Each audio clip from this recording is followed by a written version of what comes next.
भाई बहनों, भगवान ने कर्ण का अंतिम संस्कार अपने हथेलियों पर करवाया था।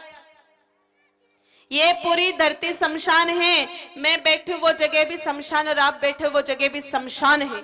जब से धरती निर्माण हुई बहुत सारे कीड़े मकोड़े निर्माण हुए और उन सबकी प्रेतात्मा यहाँ पर मंडरा रही है। जो जो पति पत्नी चौरी के फेरे लेते हैं वैसे वैसे वो प्रेतात्माएं भी फेरे लेती है और पति पत्नी को शाप देती है कि बेटा जाओ, जिस तरह से हम लड़ते झगड़ते रहते वैसे तुम भी पूरी जिंदगी भर लड़ते झगड़ते रहना। इसलिए शादी होती, तीसरे महीने WWE की फाइटिंग शुरू हो जाती है। मेरे भाई बहन, दोनों पति पत्नी को WWE फाइटिंग का मैदान भी कम पड़ जाता है फाइटिंग करने के लिए। ये क्या है? शल्य दोष युक्त भूमि पर फेरे लेने के कारण ऐसी समस्याएं हुई है। अगर आप चाहते हो कि ऐसा कुछ नहीं हो तो मेरे भाई बहनों, गाय माता के गोबर से लिपाई करो। उस लड़के की माँ या तो काकी या तो कोई चौरी को गाय माता के गोबर से लिपना है 7-7 इंच, तो शल्य दोष खत्म हो जाएगा और पति पत्नी में राधे कृष्ण जैसा प्रेम बना रहेगा।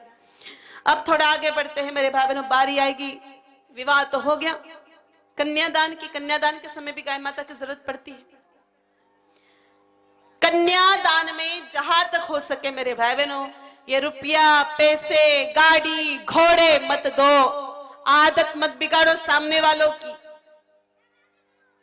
हम लोगों ने बहुत आदतें बिगाड़ के रखी है और अगर आप लोग सोच रहे हो कि देख करके हमारी छोरी को खुश रखेंगे, ऐसा बिल्कुल भी नहीं मेरे भाई बहनों। बकरे की जात कभी धपती नहीं है।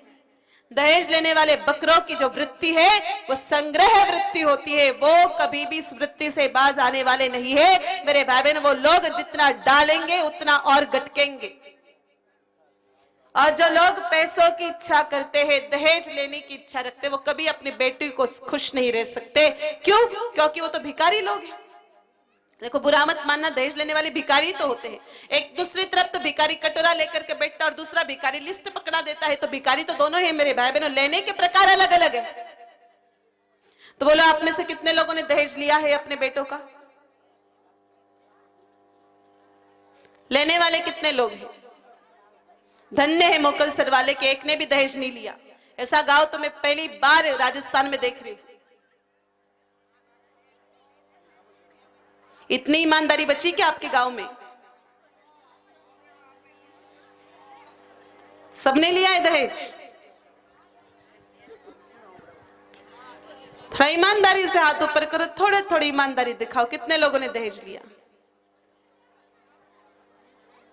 शर्म के मारे आंखें झुक रही, हमारी गर्दन झुक रही है।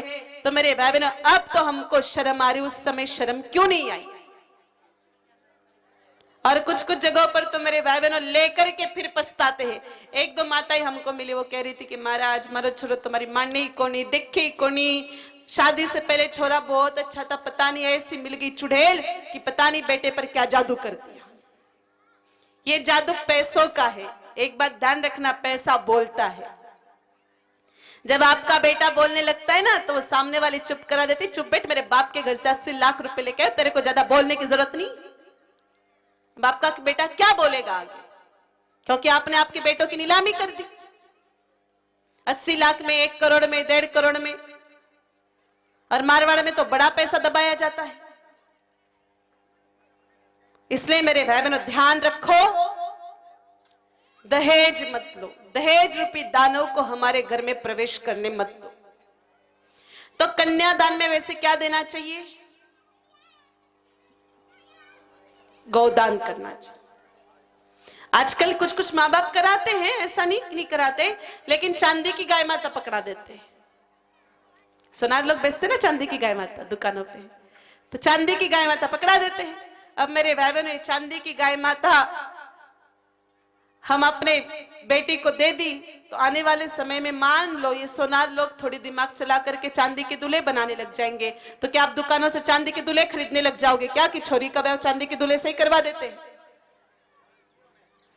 कुछ कुछ जगहों पर मेरे भाई बहनों, बेटियां अगर अंग्रेजी की 4 किताबें ज्यादा पढ़ लेती तो अपने पिताजी को ज्ञान देना शुरू कर देती कि पिताजी गाय तो 10,000 रुपए में आवे थे, हमारे 5,000 रुपए दे दो, गाय तो रेवा। और बेटा 5,000 रुपए 5 सेकंड में खत्म हो जाएंगे। आशीर्वाद गाय माता का 7 जन्म तक तेरा साथ देगा। और कुछ कुछ जगहों पर तो मेरे भाई बहनों बेटी भी ले जाने चाहती है, माता पिता भी देना चाहते, लेकिन सामने वाले मना करते, फिर ऐसे घर में बेटी दो मत। क्योंकि जो माई की इज्जत नहीं कर सकते, वो पराये घर से आई हुई बाई की क्या खाक इज्जत करेंगे। अब आप कहोगे कि महाराज आपने तो हमको फंसा दिया, बेटी को सिटी में भी ब्याह करानो है, जोधपुर ब्याह करानो है, बालोत्र ब्याह करानो है, अब वो गाय माता कहाँ बांधेंगे। तो मेरे भाई बहनों देखो, ऐसा नहीं है कि कभी उम्मीद खत्म होती है। जो लोग कह रहे हैं कि हम तो सिटी में रहते, गाय माता कैसे ले सकते, तो उन लोगों को थोड़ा ऑफर तो दे करके देखो कि देखो आप हमारी तरफ से एक स्विफ्ट डिजायर ले लो, थोड़ी इनोवा ले लो, फॉर्च्यूनर ले लो। हम हमारी छोरी को देना चाहते तो सामने वाले मना करेंगे क्या कि हमारी गली सी कुड़ी है, माँ काठ जगह कोनी। वो तो कहेंगे बहन जी थे तो भेज दो अट्ठे कहीं कोई सेटिंग जमा लेवा। तो जब वो गाड़ी के लिए सेटिंग जमा सकते तो गाय माता के लिए सेटिंग क्यों नहीं जमा सकते। मेरे भाई बहनों, सच्चाई तो यह है कि सामने वाले लेना नहीं चाहते हैं, इसलिए प्रयास करो कि घर ऐसा ढूंढो जो गाय माता लेने को तैयार है। क्योंकि जहां आपकी बेटी गाय माता लेके जाएगी वहां वो हमेशा प्रसन्न रहेगी, खुश ही रहेगी। अब बेटी का विदाई का समय आया। विदाई के समय मेरे भाई बहनों, बेटी को 4 लखन की बातें दे करके भेजना।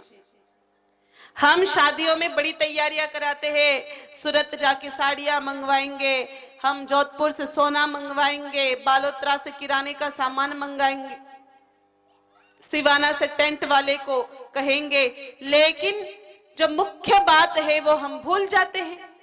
बेटी पराये घर में जाने वाली है, उसको 4 तो लखन की बातें दे के भेजो, उसके भेजे में कुछ डाल करके तो भेजो।